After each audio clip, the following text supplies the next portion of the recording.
Hey guys, welcome to this lecture. In this lecture, I'm going to go over the settings for the world panel as you see here in Blender. We're back in with the same scene we had in our last lecture, and I'm going to go into the camera view here.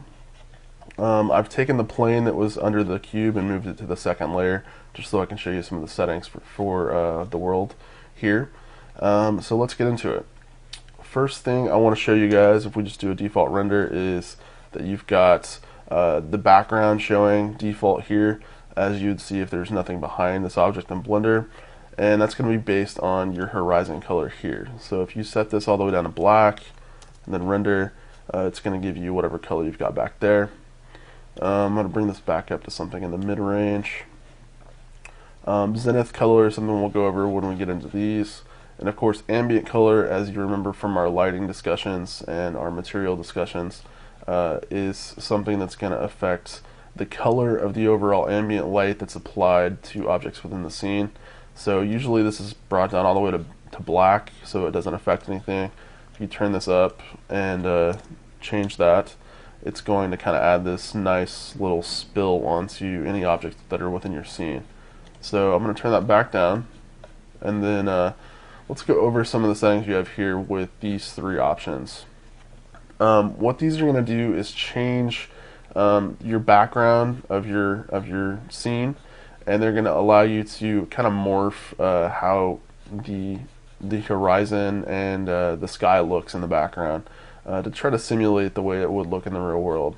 So you've got option here for paper sky, which it says, of course, will flatten, blend, or texture coordinates. Doesn't mean a lot. You got blend sky.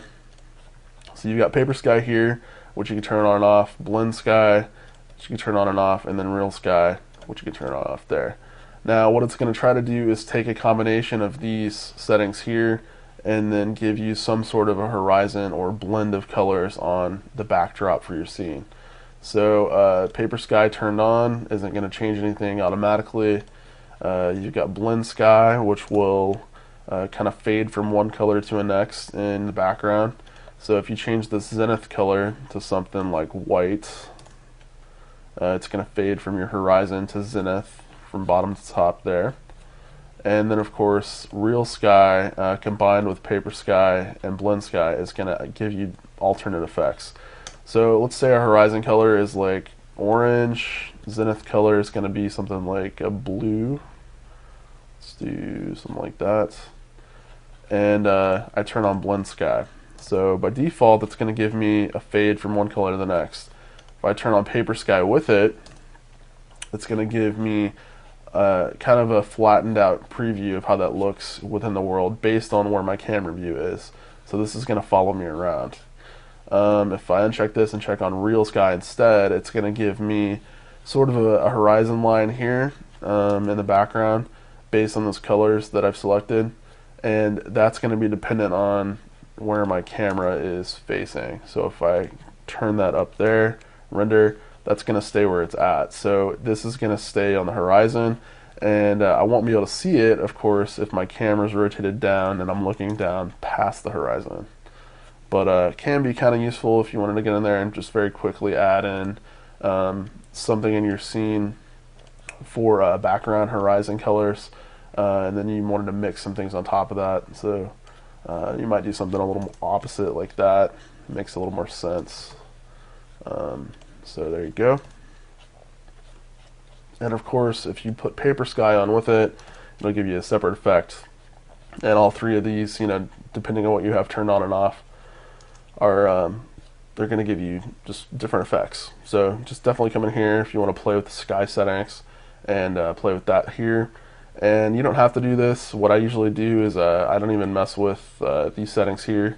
I usually render a transparent background, and then I can composite in my own stuff when I do my editing and my compositing later. So just bear in mind that that's available if you need it, but you definitely don't have to use it.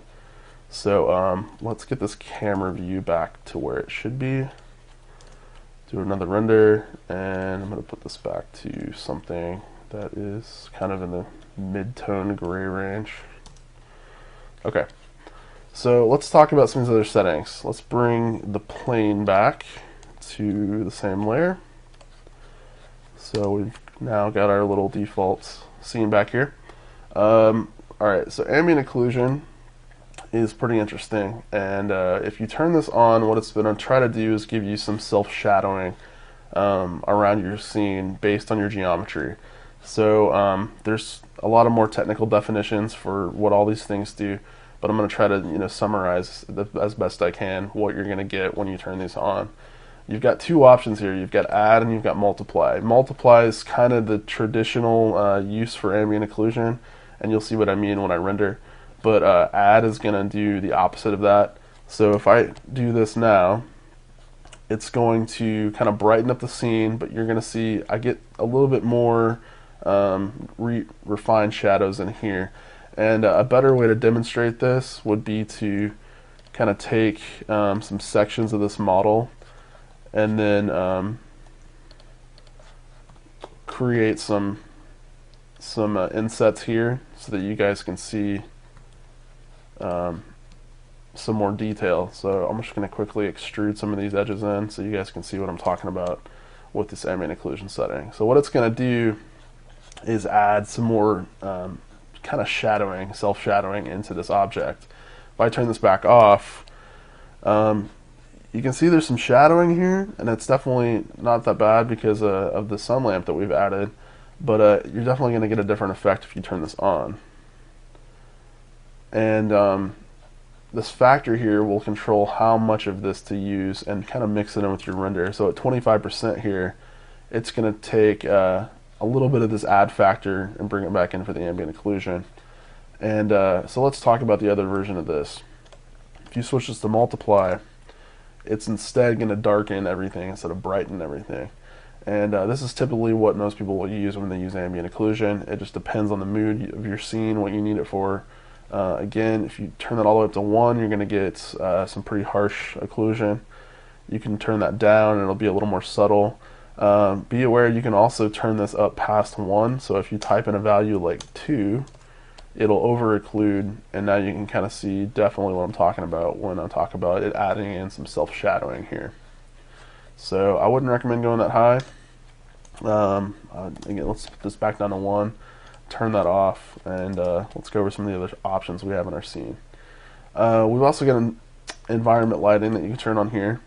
If I just render here, it's going to use kind of the same setting we had with our add ambient occlusion in terms of the brightness, but it's taking the environment settings from our settings up here and using some of those. So right now it's using white, so it's just using a white sky.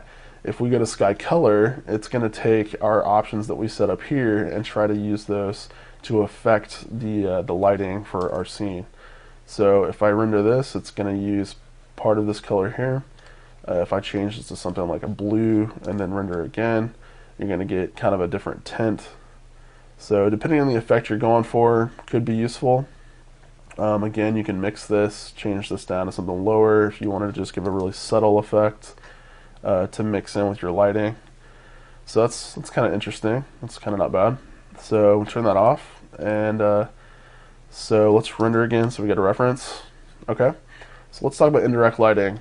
If you turn this on, by default you're not going to be able to use it because of the fact that we're using ray trace for our world settings. So if I turn this instead to approximate, this is now going to become available, and it's going to allow you to use this indirect lighting. Indirect lighting is going to try to bounce lighting around the scene to kind of fill in shadowy edges and things like that. So obviously you turn that all the way up, and the more bounces around the scene you have, the more this effect is going to take hold within your scene. And it kind of, if you overdo it, it's going to kind of give you an interesting little glow effect on the shadowy side of your subjects. Again, you can mix this in. If you down this lower, it's not going to be as crazy, but you can still see, even in the shadow parts, you're getting this bounce light that's happening here. So it's pretty easy to overdo something like this. It may be an effect that helps if you've got something that's glowing or emitting some kind of light. It might help you. And be aware that any kind of emission material in your scene is going to create a lamp if you have this indirect lighting turned on. So again, maybe useful, maybe not, but it's definitely there for you guys to play with. And by combining all three of these, you can get some really handy control over, how to improve the lighting in your scene if you're not happy with what your lamps are doing. So by switching back to ray trace, I'm going to turn that off. And if we just turn ambient occlusion and environment lighting back on, you get a nice mix of both. And it's not a bad starting place for, setting your scene's lighting up and trying to get a good result here. Bear in mind that every setting you change will either do something subtle to your scene or kind of give you something that's drastically different.